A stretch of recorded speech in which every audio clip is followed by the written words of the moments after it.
Hello everyone, my name is Todd Chamberlain. I'm the Chief of Police for the City of Aurora. Spelling is T-O-D-D, last is C-H-A-M-B-E-R-L-A-I-N. This afternoon, right around 1:30 in the afternoon, officers responded to a radio call that was put out by a community member that there was a fight, some type of dispute that was occurring in the apartment complex over here off to my left. The reporting person, the community member, stated that the fight has been ongoing and it's been escalating. And then at some point during this initial broadcast or this initial telephone call, the fact that a AR, assault weapon type weapon was produced. The officers responded en route. While they were en route, another community member made an additional call, and we're still in the process of vetting all these calls, and all the individuals who've made these telephone calls to communications made another phone call and stated that there was a fight actually occurring and there was actually a gun or some weapon that was seen. Our officers arrived on scene. When they arrived at the apartment complex, you'll see off to my right over here, they observed an individual that matched the description that was given by the community member, and that was an individual in a black hoodie who was armed with the assault type weapon. The officers stopped their vehicle.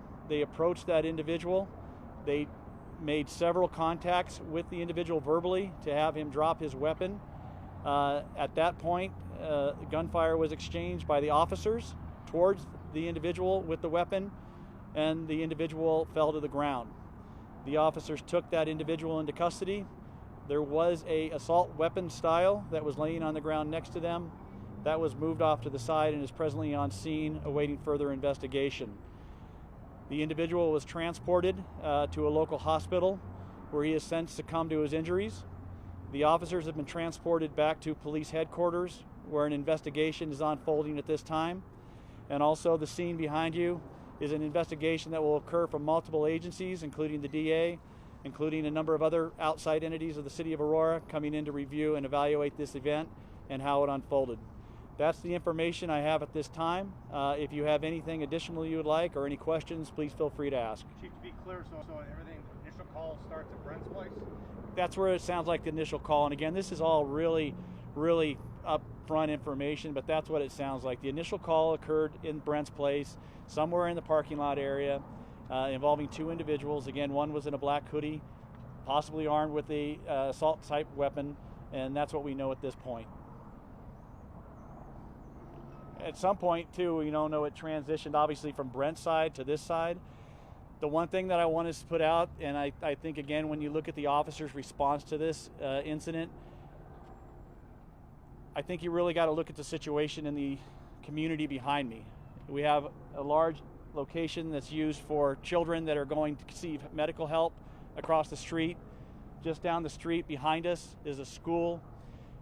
Again, that's very alarming to see that environment, and then to see individuals that are walking around in this environment involved in arguments with an assault type style weapon, which again, we are still investigating and still trying to determine the exact circumstances of what that weapon is, who had it, when it was had. All those other information will come out. To be clear, though, I mean, we see the fencing around Brent's place. The individual with the AR assault style weapon was on the other side of the fence on that property? And that's still what we're trying to determine. Luckily, we have body-worn video that we're looking at. We are also exploiting the community's videos on this, and so we've went out to the different locations in and around the community and pulled closed-circuit television, which we're also going to hopefully use to put this investigation together and find out exactly and precisely what occurred on behalf of the individuals involved, as well as our personnel that were involved in this. Who's the other person involved? Right now, that person, again, we have him identified. I'm not going to give that information out, but he has been transported, and he's at the station right now, and he's going to be interviewed. Not hurt? Not hurt? Not that I know of, no. Is he part of Brent's place? And that I don't know. I don't know those circumstances yet.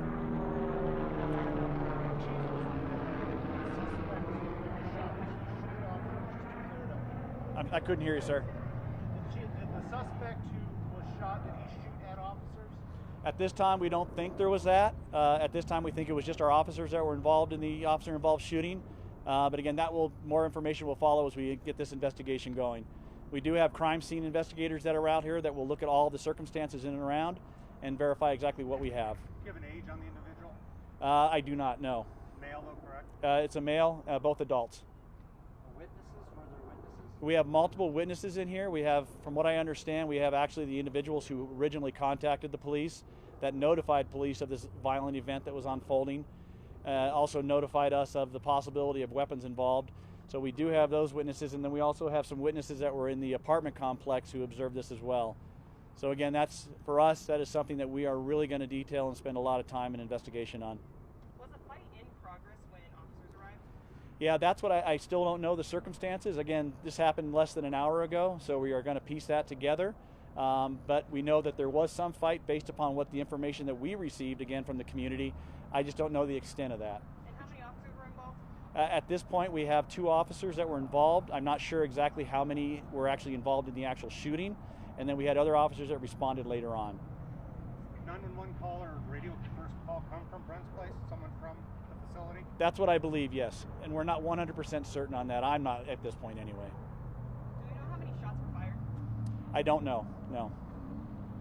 Was he alone or was he with any group? At this point, it looks like he was probably alone. And again, even that, I can't give real specific, and I apologize to you, but I do not want to give you bad information. I really don't. Anything you want to address, again, proximity to the hospitals across Peoria? Well, again, like I mentioned, again, all these calls, when you think of officers responding to community calls for service, that's what this was. This was not a self-initiated call. This was a community member who had nowhere else to turn other than the Aurora Police Department to get some kind of help. After seeing this fight that was unfolding in front of their face near a hospital and near a school. So again, this was not a officer self-initiated call. This was on the request of the community who really had nobody else to turn to. So these officers responded to this incident. They responded not only to the one call, but they responded to another community member who made a very similar call and stated that a weapon was involved. And our officers got here. Again, that's what unfolded. But I think, again, when you look at the severity of the incident, what initially came out from the community, not from us, but from the community, and then I think when you look at the location where it happened, it's really troubling. To me, that's really troubling. When you think of a school across the street, when you think of another location where it's a hospital, where children come to get services from across the nation, and that's what they have to confront and deal with. So I'm thankful that our officers were here today. I'm thankful that we were able to conclude this, and I look forward to the investigation and finding out all of the circumstances and what unfolds. Anything leads you to believe the suspect lives in that apartment complex? At this point, I really don't know. I don't, and I don't want to give you bad information again. And can we confirm that the suspect did sustain a gunshot wound? That is the injury? At this point, yes. Anything else? Do we know if the fight was inside the apartments or outside? It looks like it kind of was in both places and spilled over different places. Starting at Brent's place? That's what it sounds like, yes. Are tenants being allowed into their apartments? Are they being asked to shelter in place or anything like that? No, they're in there now. The incident again, when it unfolded, they were in place, so there was no harm to them on behalf of our response. And again, when you look at the school, again, the same thing. It was not in lockdown, and so like the officers' actions again really prevented what I think could have been even a more tragic event. Chief, to be crystal clear, starts on the property of Brent's place or inside the building of Brent's place? And to be crystal clear, I can't give you that crystal clear right now because I don't know. But does it start on the property? It starts somewhere on the property, yep, but I'm not sure where, and I'm not sure interior or exterior. All that's going to have to unfold as this investigation goes. Anything else for anybody? Thank you very much, and I appreciate it.